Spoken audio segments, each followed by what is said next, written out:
Buenas tardes, yo soy Alonso Escobar, gracias por atender la invitación. Hoy 4 de diciembre del 2013.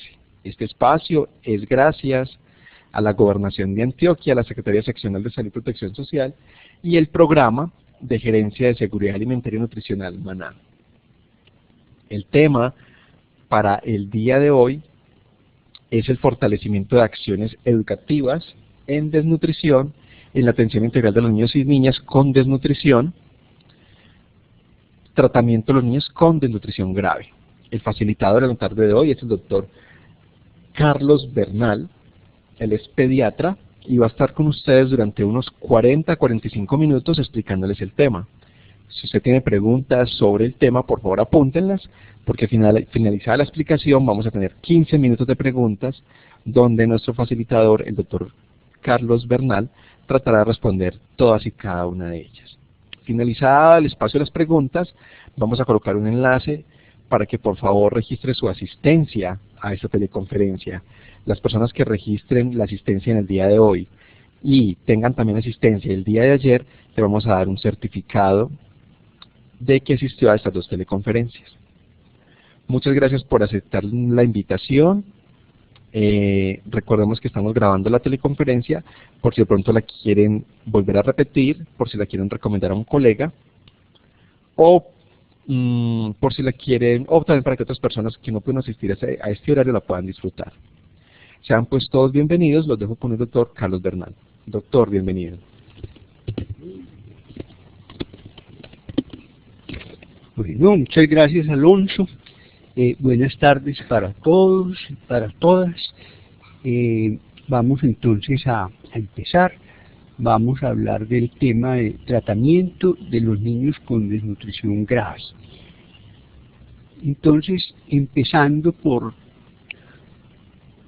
quisiera como empezar con mencionando este artículo que se llama ¿Por qué las tasas de mortalidad por desnutrición grave continúan siendo tan elevadas? Este artículo apareció en el Boletín de la Organización Mundial de la Salud en 1996. Y en él, este par de señoras, de autoras, revisaron 67 estudios que se habían publicado durante los últimos 50 años. Y la conclusión importante que tuvieron en el estudio fue que la mortalidad hospitalaria por desnutrición no había cambiado. Que en los años 90 la mortalidad de los niños con desnutrición grave tratados en los hospitales era prácticamente igual a la que existía en los años 50, es decir, no había habido ningún cambio. Sin embargo, esa mortalidad variaba en distintos centros. En algunos centros era del 5% y en otros centros llegaba a ser hasta del 50%. Entonces ellas se pusieron a analizar a ver qué había de diferente, digamos, porque en unas partes que había en los centros en los cuales la mortalidad era más elevada o al contrario en los centros en los que la mortalidad era más elevada. Encontraron en primer lugar algo que nosotros sabemos y hemos comprobado, es que la mortalidad mayor se presenta en los niños con kwashiorkor o que tienen desnutrición mixta, es decir, que tienen marasmo y al mismo tiempo tienen kwashiorkor. Ellas encontraron entonces que en estos 50 años, en estos 67 estudios, había diferentes prácticas de tratamiento y encontraron que en los centros donde la mortalidad era más elevada se encontraba esto: dietas con contenido elevado de proteínas, uso innecesario de hidratación intravenosa, no utilización de antibióticos, utilización de hierro desde la primera semana de la fase de recuperación y el uso de diuréticos. En muchos centros no se daban suplementos de vitaminas y de minerales. Entonces, estos hallazgos hicieron que generaron que se produjera una primera guía para el tratamiento de los niños con desnutrición grave, que es esta que apareció en 1999, y es como la guía básica de la Organización Mundial de la Salud. Más adelante Han aparecido otras versiones. Hay una del 2004. En el departamento de Antioquia el programa Maná ha hecho ya 3 versiones de la guía, y en la IEPI que estamos viendo ahora del 2012 tenemos también un resumen de la guía de la Organización Mundial de la Salud. Recordemos cómo definimos desnutrición grave. Desnutrición grave es el marasmo, en el cual vamos a encontrar emaciación visible grave, y eso equivale a peso para la talla por debajo de -3 desviaciones estándar. El kwashiorkor, cuando hay edemas por lo menos en los 2 pies, y la desnutrición mixta, que son las 2 situaciones. Esto es desnutrición grave. En Colombia se le agregó peso para la edad por debajo de -3 desviaciones estándar en menores de 2 años. Pero digamos, eso no hace parte de la clasificación que trae la Organización Mundial de la Salud. En IEPI entonces, ¿qué tenemos? Desnutrición grave, desnutrición severa, lo que acabamos de decir, emaciación, edema de ambos pies, peso para la talla por debajo de -3 o peso para la edad por debajo de -3 en menores de 2 años. Estos son los niños de los que vamos a hablar hoy. ¿Cuál es el tratamiento? Referir urgentemente al hospital según las normas de estabilización y transporte refiera. Es decir, estos niños se deben hospitalizar. Fíjense que es una clasificación que viene en rojo. Niños con desnutrición grave se deben hospitalizar. Casi siempre estos niños están enfermos, entonces se le debe administrar una primera dosis de vitamina A, se le debe colocar la primera dosis de antibióticos, y es importante en este momento descartar infección por VIH. ¿Qué más tenemos nosotros aquí en IEPI? Tenemos clasificados como desnutrición los niños que están con peso para la talla entre -2 y -3 desviaciones estándar, o peso para la edad entre -2 y -3 si son menores de 2 años, o talla para la edad por debajo de -2. Talla para la edad, pues en que nos habla es de desnutrición crónica, y peso para la talla bajito nos habla de desnutrición aguda. Entonces, con estos niños que tienen desnutrición pero no tienen desnutrición grave, dice aquí IEPI, si hay una clasificación amarilla para tos, diarrea o fiebre, referir para manejo en el hospital. Es decir, si un niño con desnutrición que está entre -2 y -3 desviaciones estándar de peso para la talla, tiene una desnutrición aguda, no grave, pero tiene una diarrea con deshidratación, o tiene una neumonía, ese niño se debe hospitalizar, o tiene alguna complicación, porque estos niños, en este grupo de niños, la mortalidad también es importante y también es elevada. Entonces a esos niños se van también a hospitalizar. Si no se hospitalizan, si no tienen complicaciones, entonces se les va a dar la vitamina A, se les va a administrar zinc y micronutrientes por 3 meses, se les va a dar el antiparasitario y se van a referir a un programa de recuperación nutricional, como los programas que maneja el Maná, ¿cierto? Para hacerles el seguimiento adecuado. Bueno, esta guía de tratamiento de los niños con desnutrición grave comprende 10 pasos que vamos a ver, y comprende 3 etapas. Aquí tenemos las 2 primeras. La primera etapa es la fase de estabilización, es decir, cuando el niño que llega muy enfermo, que generalmente llega con complicaciones importantes asociadas, tienen diarreas, tienen neumonías, tienen infecciones de piel, tienen infecciones urinarias. Esos niños están muy enfermos, y entonces durante los primeros días van a tener su tratamiento especial que vamos a comentar enseguida. Después de que ya el niño mejora, cuando ya mejora el apetito, cuando empieza a ganar peso, entonces entra a la fase de rehabilitación, que generalmente dura entre 2 y 6 semanas, y cuando sale pasa a la fase 3, que es ya el seguimiento ambulatorio. Vamos, todos estos puntos que tenemos en estos 10 pasos los vamos a revisar entonces más adelante. Pero antes de que empecemos a hablar ya propiamente del tratamiento, es importante que tengamos algunos hechos que nos dan, digamos, como las bases fisiológicas del tratamiento, que nos explican por qué debemos hacer el tratamiento, cómo lo hacemos. Entonces, en primer lugar, desde el punto de vista cardiovascular, los niños con desnutrición también tienen un corazón desnutrido. Es un corazón pequeño que no funciona como debía funcionar perfectamente.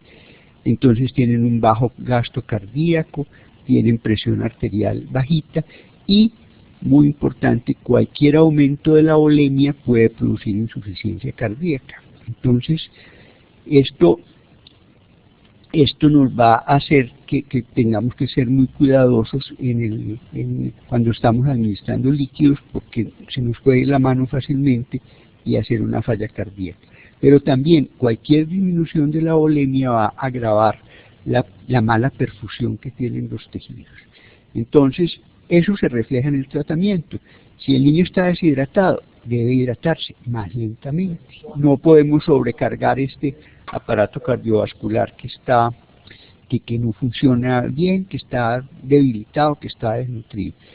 Preferiblemente se debe utilizar hidratación oral con una solución adecuada para niños con desnutrición grave, que vamos a hablar de eso enseguida, y se deben evitar los líquidos intravenosos. Entonces, dentro de lo posible, no colocar líquidos intravenosos y no colocar líquidos intravenosos demasiado rápido, porque puede presentarse una falla cardíaca. Segundo componente importantísimo del tratamiento, el hígado. El hígado del niño desnutrido no está funcionando bien, no funciona como debería funcionar. Entonces resulta que el hígado es el laboratorio, pues, más importante, el laboratorio que tenemos nosotros en el organismo, donde se sintetizan todas las proteínas de transporte, por ejemplo, que transportan todas los nutrientes, los micronutrientes, todo lo que va unido pues a las proteínas. Esas proteínas se producen en el hígado. Y resulta que no se están produciendo adecuadamente. Durante el metabolismo de las proteínas que se absorben, los aminoácidos se absorben, llegan al hígado, al metabolizarse forman metabolitos que pueden ser tóxicos. Entonces, como no está funcionando bien, se pueden acumular esos metabolitos y producir pues como una especie de envenenamiento. Por ejemplo, una de las proteínas que falta, o que está muy bajita, que puede estar muy bajita, es la transferrina. Ustedes saben que la transferrina es la proteína que transporta el hierro en la sangre. Entonces, no hay transferrina. Por eso no le vamos a dar hierro a los niños al principio del tratamiento. Entonces, como ese hígado está mal, no está funcionando bien, hay que dar de a poquito comidas fraccionadas y la cantidad de proteínas debe ser poquita. No debe sobrepasar la capacidad hepática para metabolizarlas, pero debe ser suficiente para que se puedan sintetizar. Es decir, le vamos a dar apenas como las proteínas que necesite, pero no le vamos a dar un exceso. Esta es una de las cosas importantes que cambiaron en el tratamiento de los niños con desnutrición grave. Pues nosotros antes pensábamos, si un niño está desnutrido y le faltan proteínas, pues lo que tenemos que hacer es darle proteínas, y si no recibe bastante, pues démosle bastante. Y resulta que eso no es adecuado. Como el hígado no funciona bien, tenemos que tener cuidado con los medicamentos que se metabolizan en el hígado, por ejemplo el acetaminofén. Entonces utilizarlo, digamos, como a las dosis más bajas, no a las dosis más altas, sino a las dosis más bajas. Y dar suficientes carbohidratos para que el niño pueda producir su energía a partir de los carbohidratos y no siga consumiéndose, gastando, sacando energía de sus proteínas, de sus músculos, ¿cierto? Que es sacar energía de los aminoácidos, es lo que se llama la gluconeogénesis, es decir, producir glucosa a partir de las proteínas. Es una energía, digámoslo así, como muy costosa, ¿cierto? Entonces, Para eso le vamos a dar suficientes carbohidratos para que pueda mantener su glicemia adecuada. Los riñones tampoco están funcionando bien, está disminuida la filtración glomerular, que la presión arterial, el gasto cardíaco están bajitos, entonces la filtración glomerular. Pero en estos niños hay disminución de la capacidad para excretar excesos de sodio y está reducida la capacidad de excretar el exceso de ácidos y volúmenes elevados de agua. También son frecuentes las infecciones urinarias, especialmente en los niños que tienen kwashiorkor. Los niños con kwashiorkor con frecuencia presentan infecciones urinarias. Entonces, ¿qué tenemos que hacer? Tener en cuenta que este riñón tampoco funciona bien. Entonces es importante dar suficientes calorías en la alimentación para que no se sigan produciendo, no se sigan consumiendo las proteínas, y al consumirse las proteínas se va a producir amonio, productos nitrogenados que tienen que excretarse por el riñón, por un riñón que no está funcionando bien. Entonces eso le está aumentando la carga de trabajo al riñón. Por eso mismo no se dan más proteínas de los necesarias, vamos a restringir el sodio, porque los niños con desnutrición grave tienen un exceso corporal de sodio y un déficit muy importante de potasio.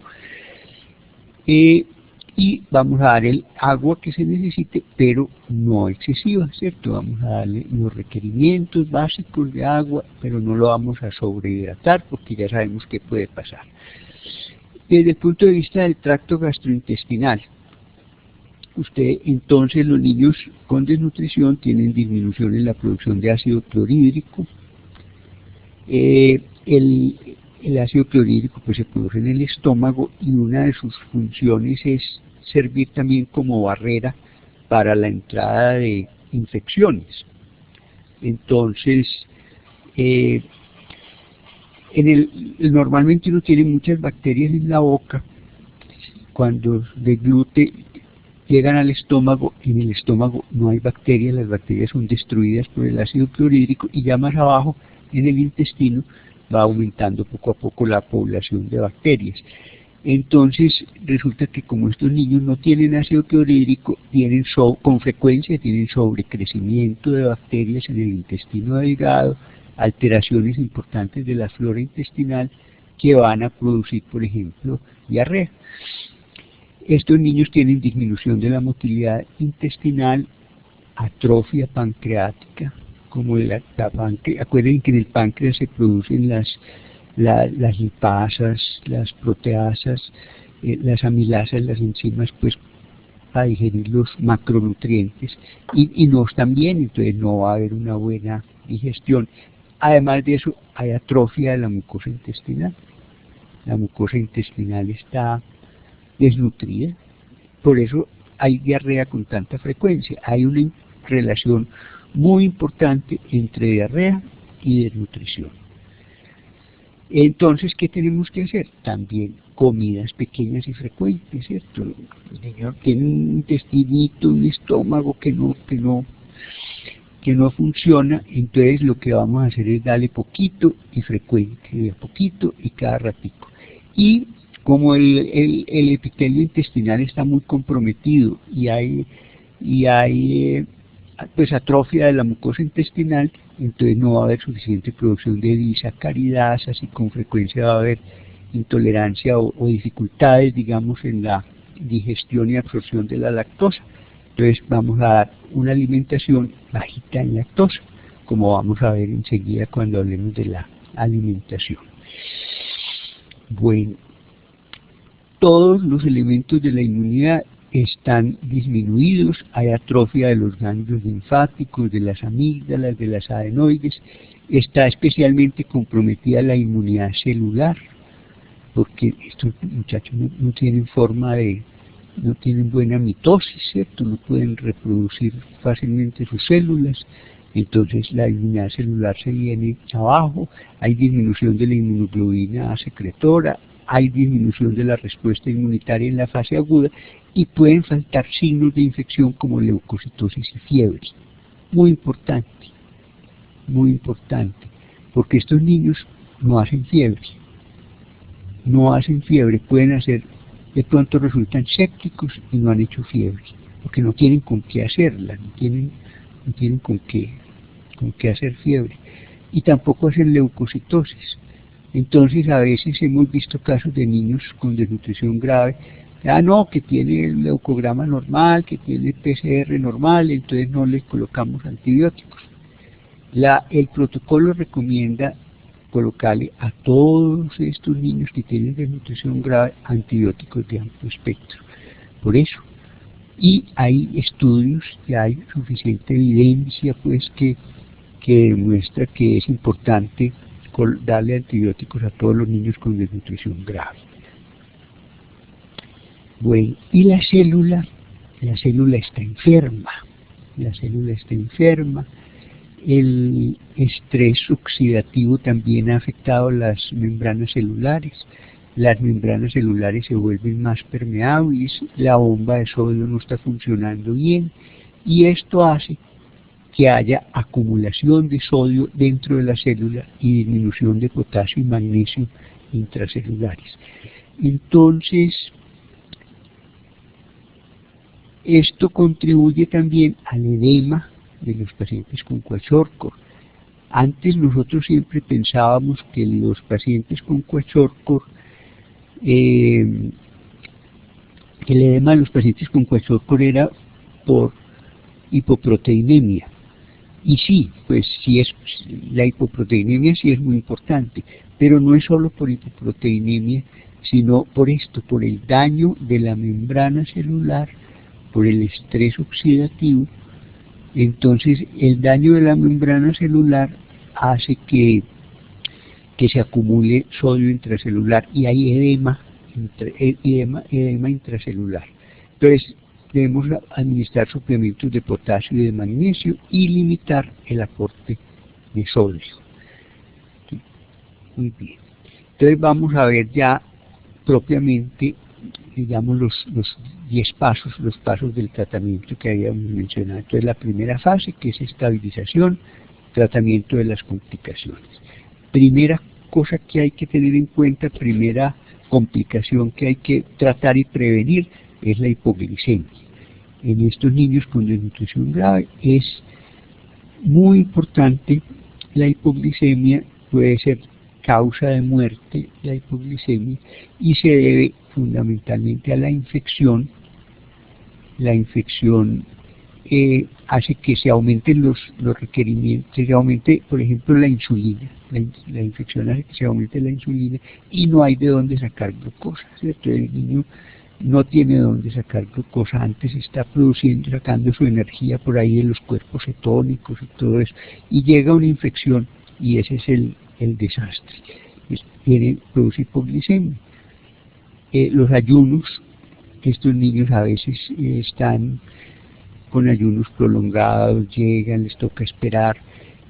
Aquí es muy importante, estos niños hay que atenderse ya, hay que atenderlos urgente, no se pueden dejar sentados esperando en la banca porque de pronto mientras están ahí sentaditos hacen una hipoglicemia y se mueren. Se les debe hacer entonces glicemia al ingreso, a las 24 y a las 48 horas, o más frecuente dependiendo si hay. Se considera hipoglicemia en estos niños glicemia por debajo de 54 miligramos por 100 mililitros. Si no hay posibilidad de hacerle glicemia, es preferible considerar que tiene hipoglicemia y tratarlo. Si usted trata a un paciente que no tiene hipoglicemia, como si la tuviera, no le pasa nada grave, se le sube la glicemia pues ahí, pero no le pasa nada grave. En cambio, sí le puede salvar la vida. Entonces, si el niño está consciente, iniciarle la alimentación con la fórmula, que vamos a ver ahora las fórmulas que se utilizan para la alimentación, o con destroza al 10% por vía oral, o con agua de azúcar al 10%.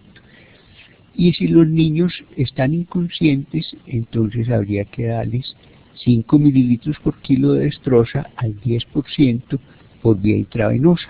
En los niños grandecitos con hipoglicemia, la tratamos así, con 5 mililitros por kilo de destroza al 10%. Acuérdense que debe ser al 10%. para que nos pueda subir la glicemia, o por sonda nasogástrica. Y se debe controlar a los 30 minutos y estar monitoreando. Y empezar la alimentación. La alimentación, como vamos a ver, o sea, cada 2 horas, día y noche, hay que empezar a dar la alimentación día y noche. Segunda complicación que hay que prevenir o tratar, la hipotermia. Va de la mano de la hipoglicemia, tiene que ver con la infección, tiene que ver con el choque que el paciente puede tener, que puede ser hipovolémico o séptico o una mezcla de los dos. Entonces estos niños hay que mantenerlos calientes, hay que mantenerlos abrigados, en contacto piel a piel con la madre puede ser, o calentarlos con una calor radiante, evitar corrientes de aire y el baño mínimo necesario. Es decir, estos niños no hay que desvestirlos mucho, sino tenerlos calienticos. La temperatura ambiente debe ser, del ambiente en el que está el niño debería estar entre 25 y 30 grados para poderlo mantener bien calientico. Bueno. Tercer punto, tratamiento de la deshidratación. Idealmente el tratamiento de la deshidratación se debe hacer por vía oral y más lentamente.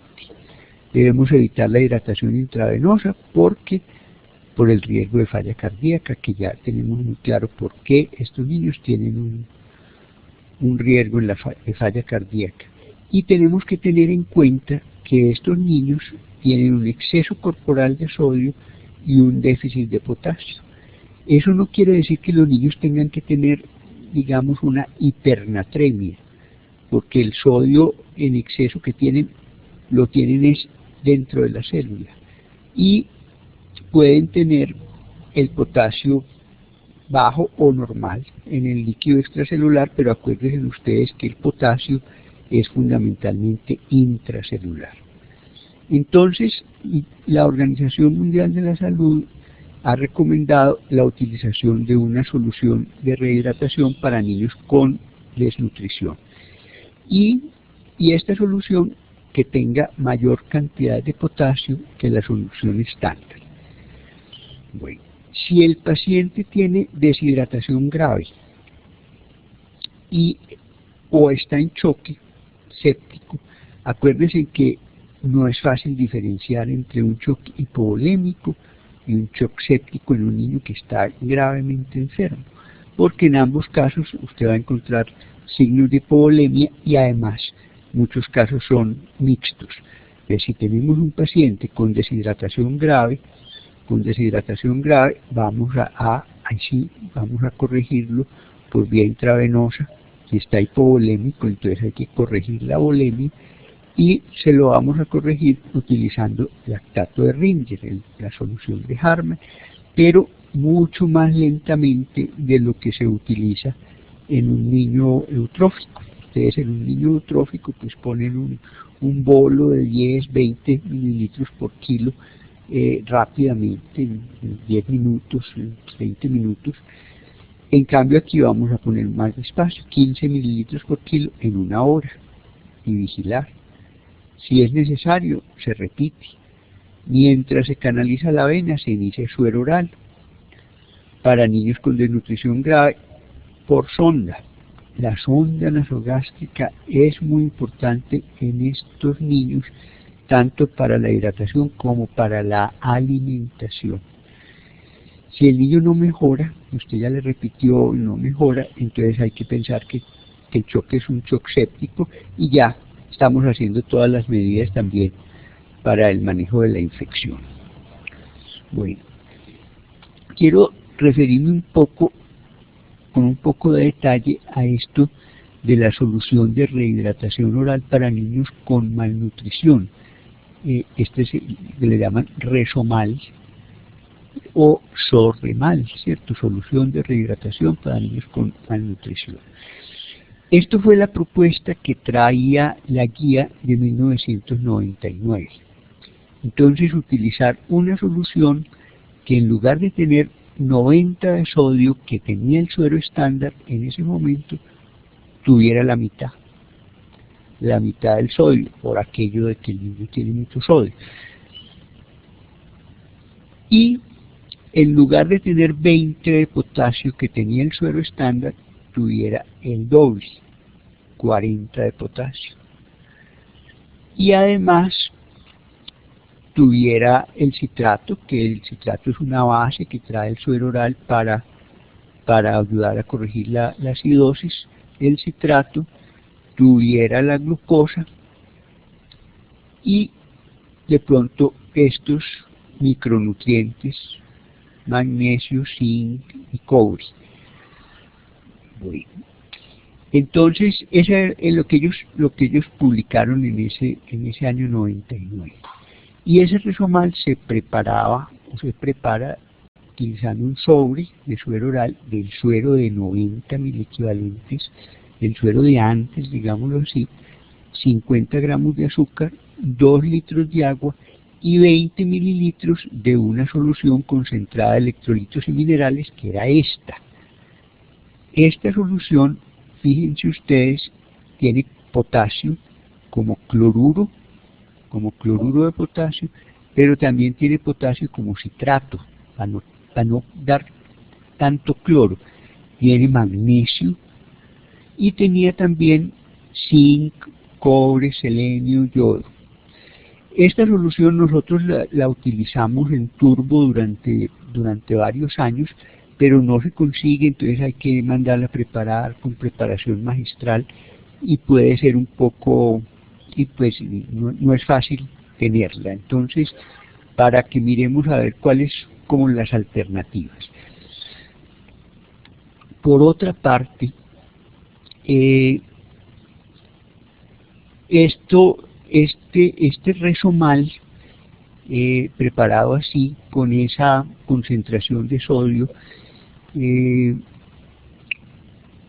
parecía como que pudiera ser poco sodio de todas maneras para el tratamiento de la deshidratación. Entonces hay un estudio en el cual se compararon el suero oral estándar de 90, que era el suero que estaba en ese momento, y el resomal, un estudio clínico controlado, doble ciego, aleatorio, con todas las características pues, de un estudio clínico bien hecho, y encontraron que en los dos grupos se corrigió la deshidratación, que los niños que recibieron resomal tuvieron mejores niveles de potasio al final de la hidratación, pero con mayor frecuencia se presentó hiponatremia. Entonces, en IEPI se recomendó, por lo menos la recomendación en este momento, es utilizar el suero oral que tenemos en este momento, recomendado por la Organización Mundial de la Salud, que es el suero que tiene 75 de sodio, 75 de glucosa, que tiene cloro, que tiene el citrato igual, el citrato no ha cambiado, y que tiene el potasio igual, ¿cierto? Este es el suero estándar que hay en este momento. Y a este suero subirle el potasio a 40, es decir, que no se quede con los 20 de potasio que tiene, sino subírselo a 40.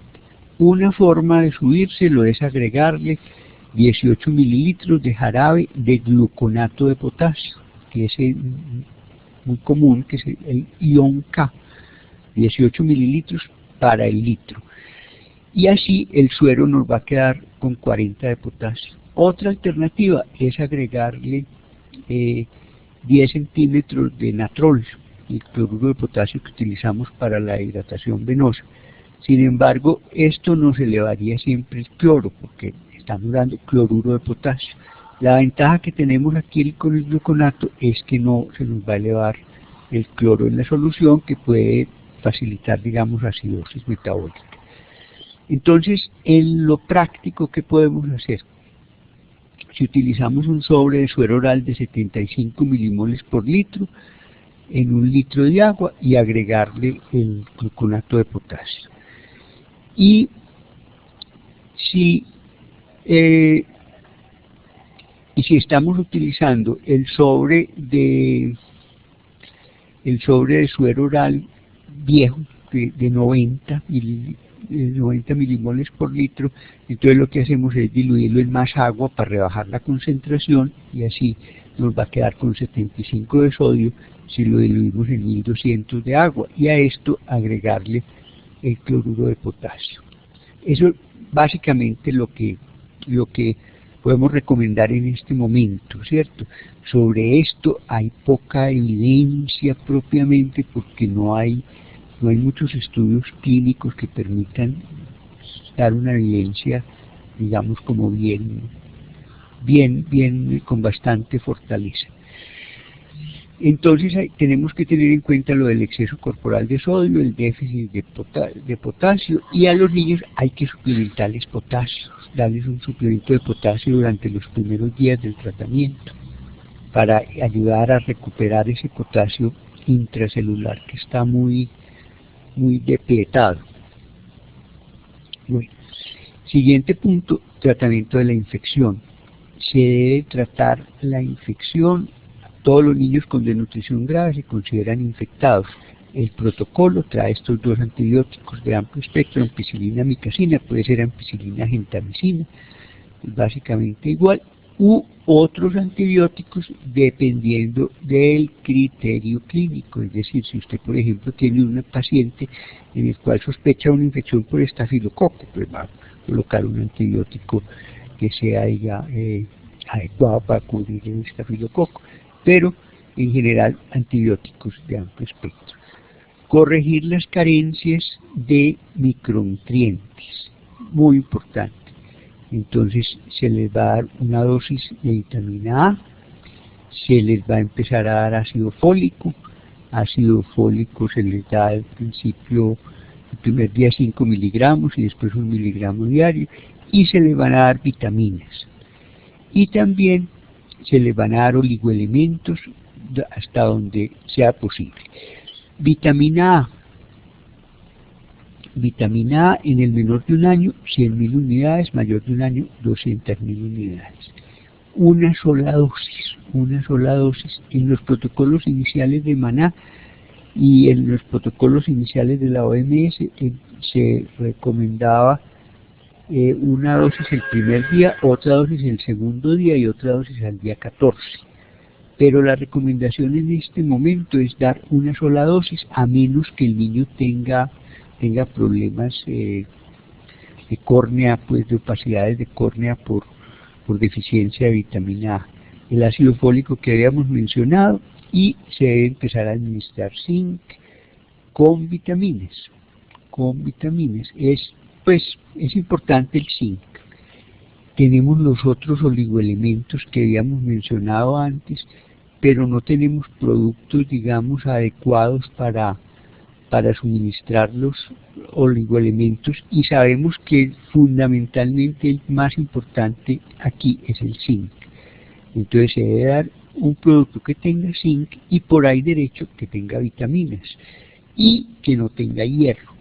Uno de los problemas que tenemos con los productos comerciales que hay es que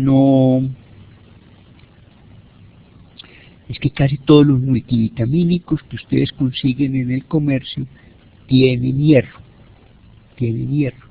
Entonces ya sabemos que a estos niños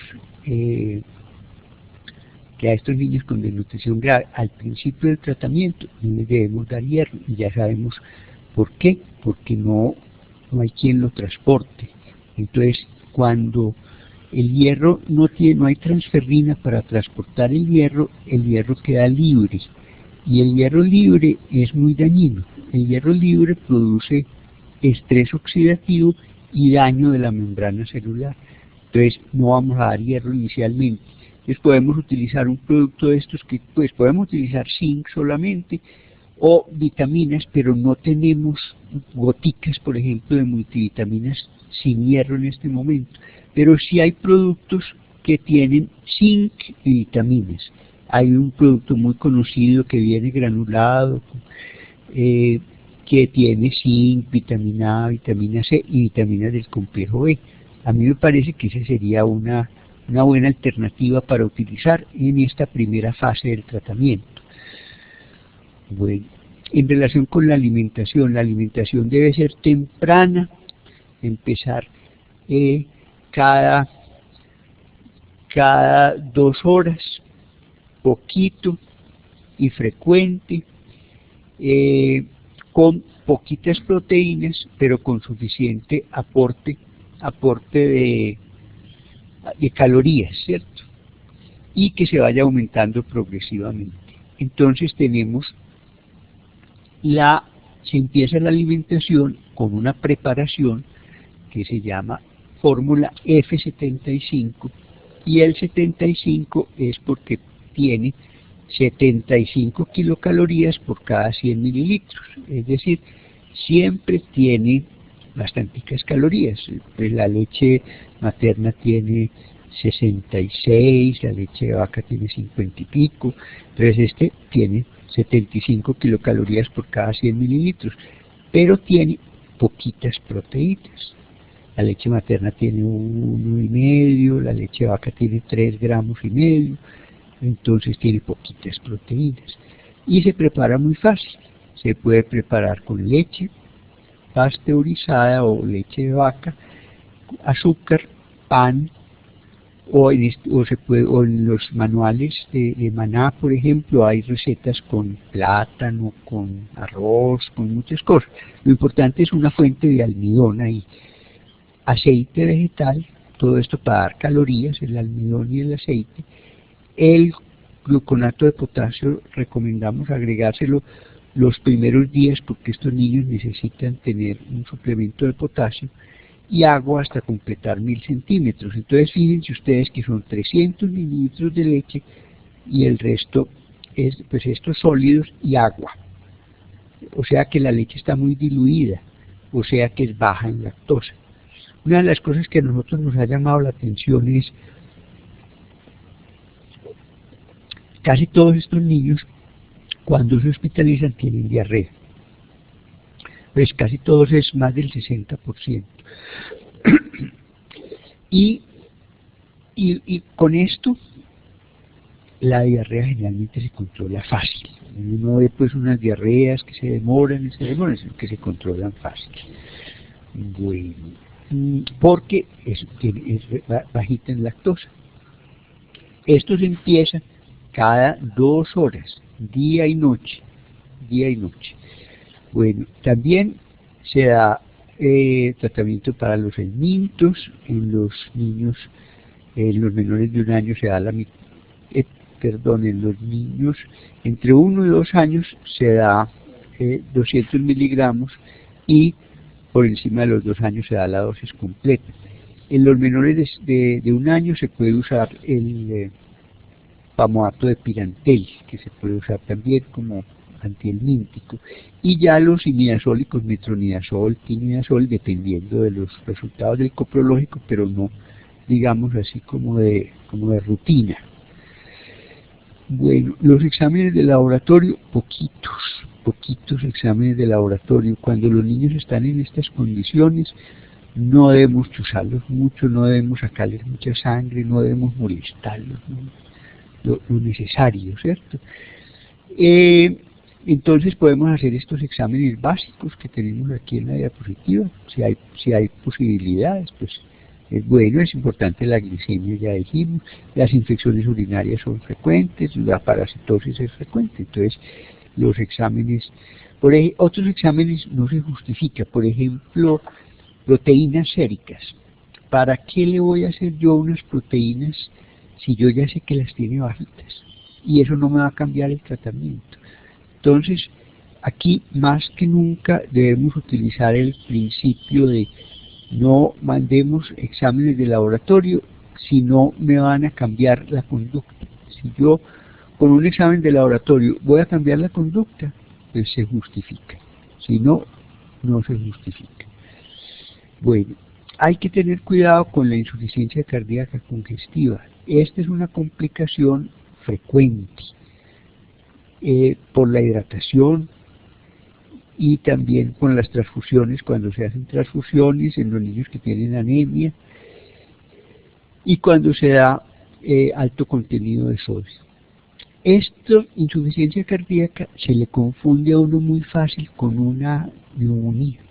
De hecho, nosotros antes no sabíamos, y de pronto había un niño que iba muy bien y de pronto le dio una neumonía y se murió, y no había tal neumonía, sino que es una falla cardíaca, porque estamos dando, acuérdense pues que los niños tienen exceso de sodio, entonces el sodio es el que regula el líquido extracelular, entonces si hay exceso de sodio y puede haber hipervolemia y puede haber falla cardíaca. Entonces, hay que estar muy pendiente, sobre todo con los signos tempranos de falla cardíaca, que son aumento de la frecuencia cardíaca en más 25 o más latidos por minuto. Tenía 100 y tiene 125 de un momento a otro.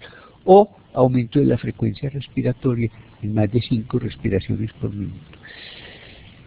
Bueno. Las lesiones del kwashiorkor hay que tratarlas también con pomadas de óxido de zinc, si hay infecciones desinfectar, y si hay lesiones supurativas con algo que sea secante, ¿cierto?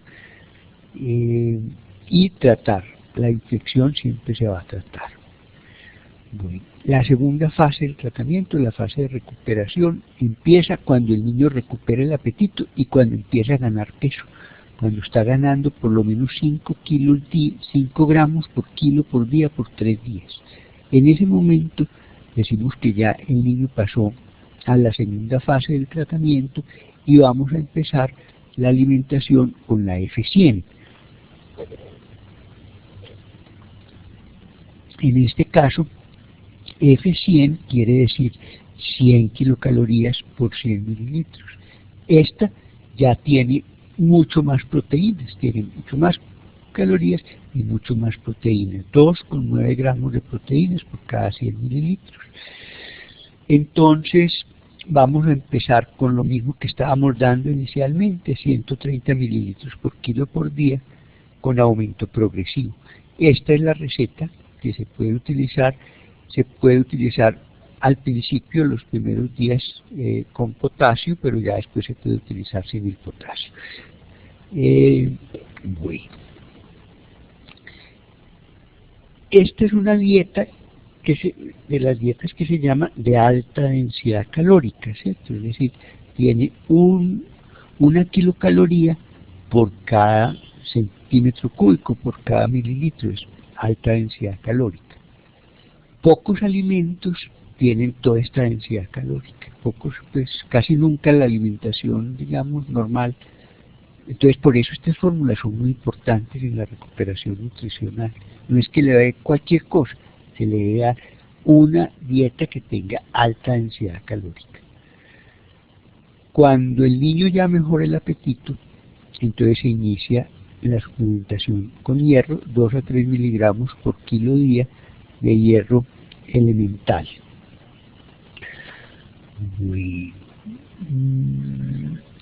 Y se le sigue dando por lo menos hasta que salga. En la fase 2, pues también se deben continuar dando los micronutrientes. Esta es una dosis diaria recomendada. Estas, digamos, son como los requerimientos de todos los micronutrientes. Los tenemos en esta columna, ¿cierto? En esta columna. Y en esta otra columna tenemos el doble, pero aquí están al revés, ¿no? Aquí está una sola dosis diaria y aquí está el 2, están, digamos, como al revés. Estos son los requerimientos y este es el doble de los requerimientos. Uno le podría dar el doble de los requerimientos. Esto es lo que traen una tableta de estas que ustedes conocen, que son de la A a la Z. Esto trae todo esto. No es adecuado para la primera fase porque, por ejemplo, sabemos que el hierro y el zinc no se absorben bien juntos, que el zinc y el cobre tampoco se absorben bien juntos. Entonces, en la primera fase es mejor dar lo que habíamos dicho, un producto que tenga el zinc y las vitaminas no más, en principio. Bueno. También hace parte del tratamiento toda la parte del apoyo sensorial, el apoyo emocional, la participación de la madre, pues en estos es muy importante, la atención afectuosa, el juego, la actividad física, todo esto, y en este momento hay auxiliares pedagogos que trabajan en estos centros de recuperación nutricional haciendo un trabajo de estimulación muy importante. Bueno, y el seguimiento ya es la fase 3, que incluye un control individual mensual, la valoración nutricional cada mes, consulta médica, entrega de vitaminas y oligoelementos. Estos niños deben seguir recibiendo sus suplementos de vitaminas y oligoelementos, y actividades mensuales, charlas educativas, entrega de complementación alimentaria. Es importante en un programa de estos pues poder ayudar con la complementación de los alimentos a las familias, y también conocer las familias y las visitas domiciliarias. Sobre esto pues hay muchos, pues es un trabajo que se hace frecuentemente muy bien hecho. Bueno, les quería mostrar unos datos del programa en el que nosotros hemos trabajado en Turbo. Este es de un informe de un estudio que hicimos con 335 niños menores de 6 años, de los cuales más del 80% eran niños con desnutrición grave, con los criterios que hemos mencionado, la mayoría con kwashiorkor, y había otros que tenían desnutrición moderada, pero con una complicación agregada, que estos niños con desnutrición moderada, con complicaciones, hay que cuidarlos muy bien porque se pueden complicar mucho. El promedio de edad era de 14 meses y la mayoría menores de 2 años. Y el promedio de edad de los niños con kwashiorkor menor que los niños con marasmo. Muy curioso porque en los libros, por ejemplo, uno encuentra que el kwashiorkor es de niños más grandecitos, de niños preescolares. En Turbo se ven niños de 2 meses, de 3 meses con kwashiorkor ya porque no reciben lactancia materna sino cola de plátano. Entonces se hinchan a los 3 meses, están con kwashiorkor. Fíjense, teníamos más niños con kwashiorkor, y en estos años hubo 19 niños que fallecieron. Eso da una mortalidad de 5,7%, pero la mortalidad fue disminuyendo, y fue disminuyendo en la medida que se tuvo más experiencia, que se tuvo más práctica. En este momento la mortalidad es todavía mucho más bajita. Este año, hasta donde tengo entendido, allá en Turbo, no se ha muerto ningún niño de desnutrición. Pero fíjense que lo que decíamos, los que más se mueren son los que tienen kwashiorkor. Y las causas de muerte, sepsis y falla cardíaca. Esas son las causas de muerte fundamentalmente. Estos niños viven en condiciones muy pobres. Fíjense ustedes que el suministro de agua, la disposición de excretas, 50% en campo abierto. Entonces, en condiciones higiénicas pues muy desfavorables.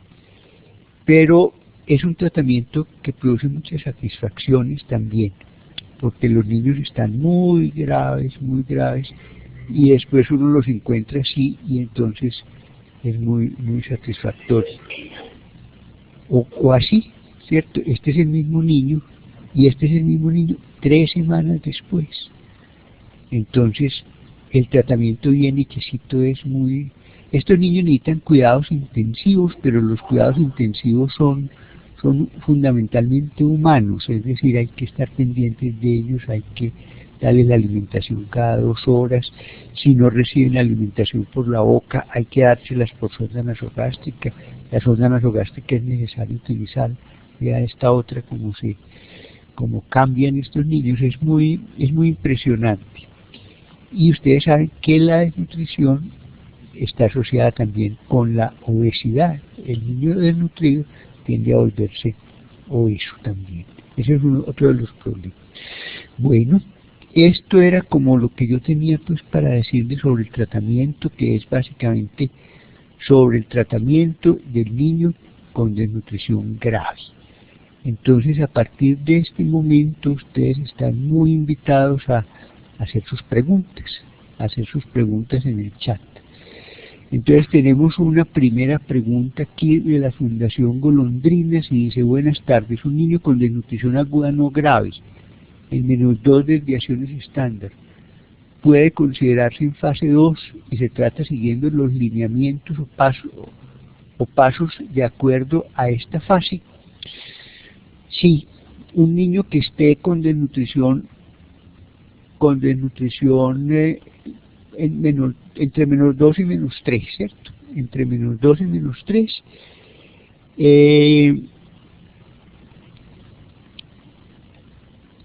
y no tiene complicaciones asociadas, puede entrar a la fase 2 de tratamiento o se puede tratar en forma ambulatoria, ¿cierto? Digamos, Maná tiene unos criterios de ingreso a los centros de recuperación nutricional, y dentro de esos criterios de ingreso que tiene Maná estaría indicado ingresarlo al centro de recuperación nutricional a la fase 2 de tratamiento. Sí, este niño, por ejemplo, si no necesita los antibióticos, se le puede empezar de una vez la F100, se le podría empezar el hierro. Sí. Bueno, hay otra pregunta que dice: ¿cómo se llama el zinc con vitaminas que no contiene hierro? Pues no es muy bueno uno mencionar nombres comerciales, pero de todas maneras está el Zetabec, ¿cierto? Y hay otro que se llama Zetaful, que tienen la misma composición, y son así, tienen 10 gramos, tienen 13 miligramos de zinc, que es una dosis bastante adecuada. Se puede dar un poquito más para que sean los 20 miligramos de zinc, que sería como lo que deberían recibir estos niños. Y eso tiene vitamina A, vitamina C, y todas las vitaminas, pues, o la mayoría de las vitaminas del complejo B. Bueno, muy bien.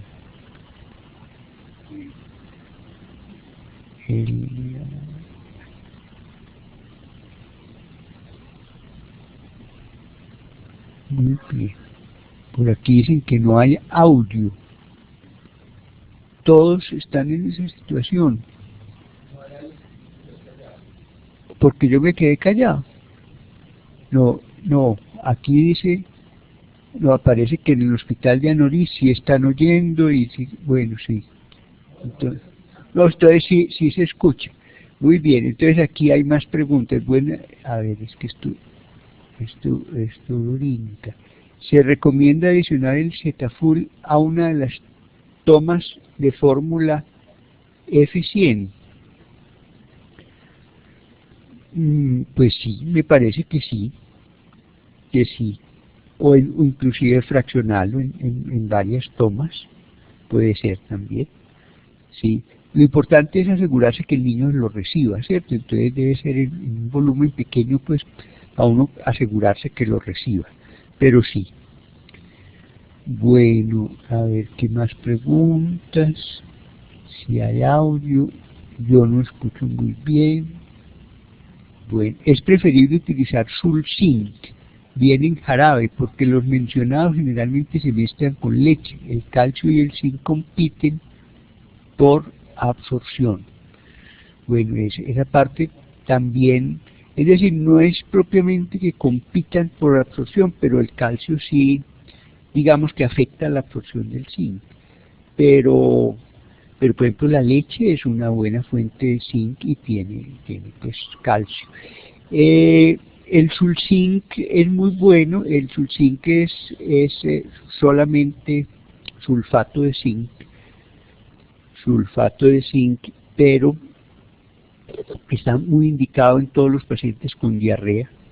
En los pacientes con diarrea no se ha demostrado que el zinc con vitaminas tenga alguna ventaja. A mí me parecería muy bien utilizar el Sulzinc, pero me parece que también es importante administrar las vitaminas. Y como hay pocas y como no hay productos que tengan las vitaminas solas sin hierro, el problema es ese, que no tenemos un producto y los laboratorios no lo han producido. Antes teníamos el Supradin. El Supradin en goticas era perfecto, 20 goticas de Supradin daban los requerimientos de todas las vitaminas del complejo B y de vitamina C y vitamina D, pero no, resulta que el Supradin lo descontinuaron. Entonces, por eso se me ocurre que el producto que tenga zinc y vitaminas pues pueda ayudar. De todas maneras, digamos, en la recomendación original de la OMS, la solución concentrada de electrolitos y minerales era para mezclar con la fórmula, que la fórmula pues es a base de leche. Bueno, el hierro elemental se sigue formulando después del día 14 en la fase 2. El hierro se sigue formulando. Yo no sé, lo del día 14 lo pusieron como para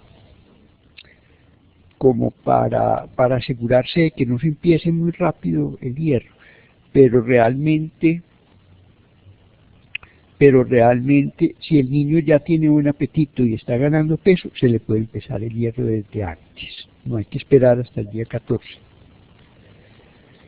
Bueno, por aquí nos dan las gracias de Andes.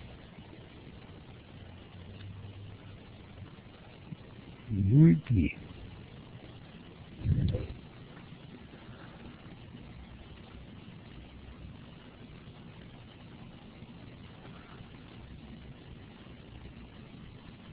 Bueno, ¿puede una madre recuperar un niño desnutrido solo con alimentación balanceada?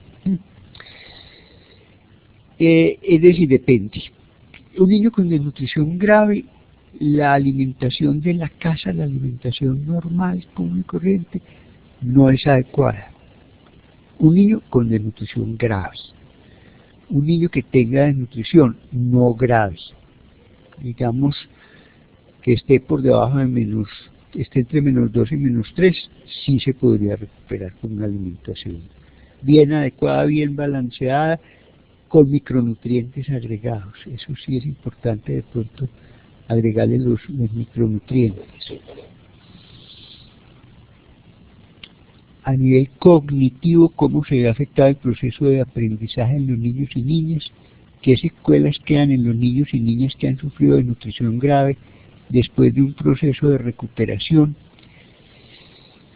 Bueno, la desnutrición deja secuelas indudablemente en el desarrollo cerebral, en el crecimiento del cerebro.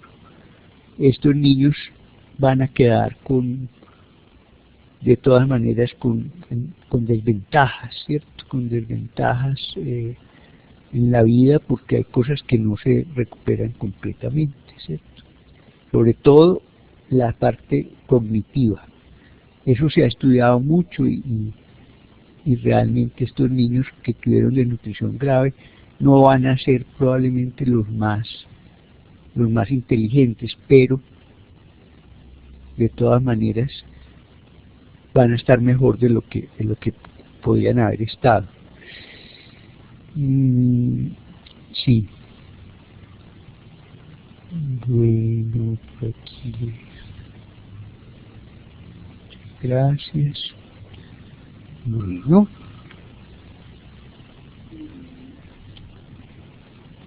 Muy bien. Ellos nos están dando las gracias y para nosotros es muy bueno también. Muy bueno también pues ver que a ustedes les gusta y que esto se justifique, que vale la pena. A ver, por aquí hay cositas. Preguntan sobre el uso del gluconato de potasio. ¿Se debe incluir siempre en la preparación de las fórmulas nutricionales? Yo diría que es importante, digamos, en la primera fase de tratamiento, en la F75, sí, y en los primeros días de la segunda fase, porque estos niños tienen un déficit importante de potasio y entonces hay que ayudarle a llenar ese déficit.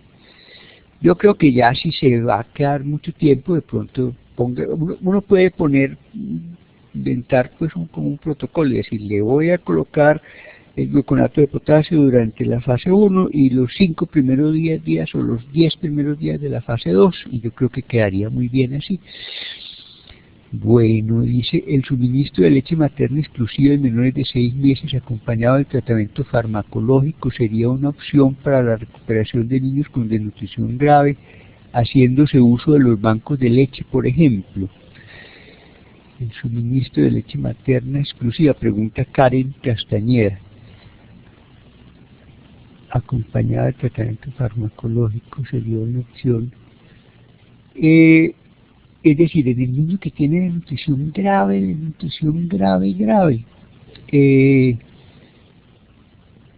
se recomienda de todas maneras las fórmulas, además de la leche materna, porque, por ejemplo, la F100 lo que tiene es una fórmula de alta densidad calórica, tiene mucho más densidad calórica que la leche materna, es decir, en menos volumen tiene más calorías, que es lo que nos interesa en ese momento para que el niño como que despegue a recuperarse, a recuperar peso.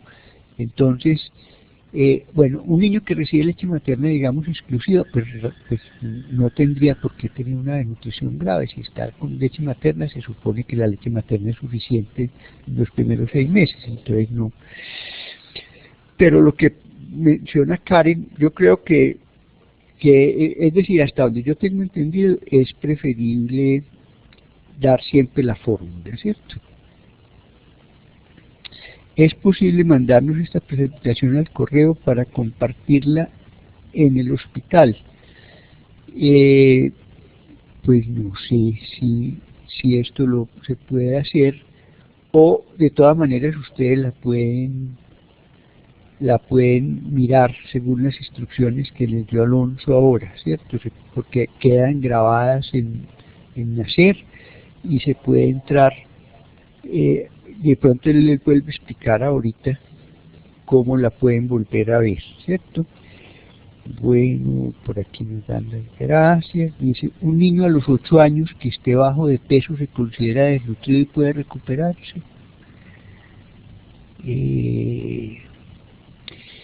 A los 8 años, para uno decir que un niño está bajo de peso, lo tendría que mirar cómo está el peso para la talla. El peso para la edad, digamos, a los 8 años, ya como que no nos dice nada, ¿cierto? Porque si un niño tiene el peso bajito para la edad, puede ser porque sea muy flaco o porque sea muy chiquito, o las dos cosas. Entonces, cuando vamos a evaluar ese niño de 8 años, tenemos que ver cómo está el peso para la talla y cómo está la talla para la edad. No nos interesa mucho el peso para la edad. Si el niño está desnutrido a los 8 años, se puede recuperar. Claro, si tiene una desnutrición aguda. Si tiene una desnutrición crónica, si se quedó chiquito porque no fue bien alimentado en los primeros 2 años de vida, ese sí no se va a recuperar. Es decir, la talla es muy poquito lo que se recupera después de los 2 años. El peso sí, pero la talla no. Bueno, vamos a ver si hay más preguntas. En el caso en que la madre ya no lo pueda amamantar, fue mucha ayuda. Gracias. Bueno, les agradezco. Pues, aquí están colocando pues las gracias por la conferencia, dicen que les gustó, pero si uno no quiere adicionar el gluconato de calcio y le adiciona banano, se puede.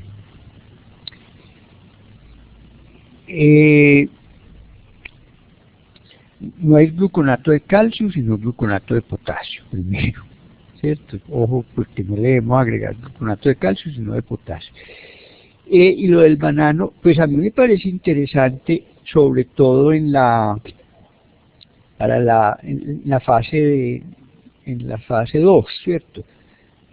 Ahora, si ustedes preparan, por ejemplo, la fórmula con plátano, como la preparamos en turbo, de pronto no sea tan importante agregar el potasio adicional, pero eso nadie lo sabe pues con seguridad. Pero el plátano, el banano, son fuentes muy buenas de potasio, y en general todas las frutas son muy buenas fuentes de potasio. Ah, bueno, ya sí, qué pena el gluconato. Muy bien.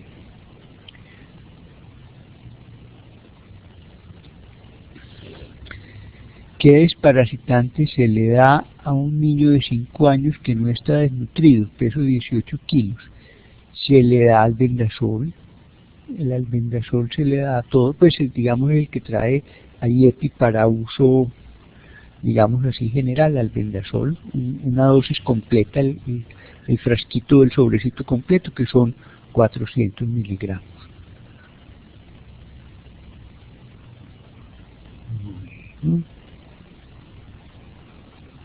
Si un niño de 4 años ha presentado desnutrición y la misma le ha afectado la parte psicomotora y por prescripción del pediatra no puede consumir tubérculos, leche, banano y otro tipo de alimentos que aportan micronutrientes necesarios para la nutrición, ¿qué otras alternativas se pueden implementar en dicho niño para contribuir al mejoramiento de la parte nutricional? Pues yo pienso que ahí hay que buscar como una asesoría ya de una nutricionista, de un nutricionista bien bueno, porque si no puede comer todo esto que dice, entonces hay que mirar pues cómo se puede cubrir los requerimientos con una dieta. Por ejemplo, entre las cosas que le prohibieron a este jovencito es que no puede comer, no le prohibieron la carne, por ejemplo, ni el huevo, que son ricos en micronutrientes y proteínas de alto valor biológico, ¿cierto? Esas restricciones en la dieta a veces son muy fregadas. Ahí Alonso acaba de poner un mensaje para que ustedes registren la participación en ese link que está ahí. Ustedes lo copian y lo ponen en su computador. Se puede suministrar otro tipo de fórmula para el tratamiento de la recuperación nutricional que provea más de 100 kilocalorías por 100 mililitros. Pues sí, hay unas recetas de fórmula 135, ¿cierto? De 135, pero casi nunca es necesario utilizarlas, ¿cierto? 100 ya es bastante.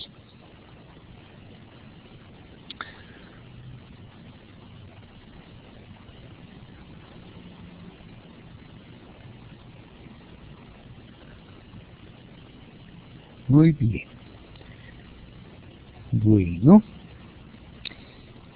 entonces yo creo que ya pues han hecho suficientes preguntas y creo que ha sido muy interesante, para mí también muy agradable haber estado con ustedes y les deseo pues que tengan muy buena noche y que les vaya muy bien en todo. Hasta luego, pues, muchas gracias. Los dejo con Alonso para que les dé ya las últimas instrucciones sobre la confirmación de la participación y también cómo volver a mirar la presentación, los que quieren volverla a mirar o recomendarla. Doctor Bernal, muchísimas gracias por su teleconferencia. Muchas gracias a ustedes por participar, por estar con nosotros. A todos una feliz noche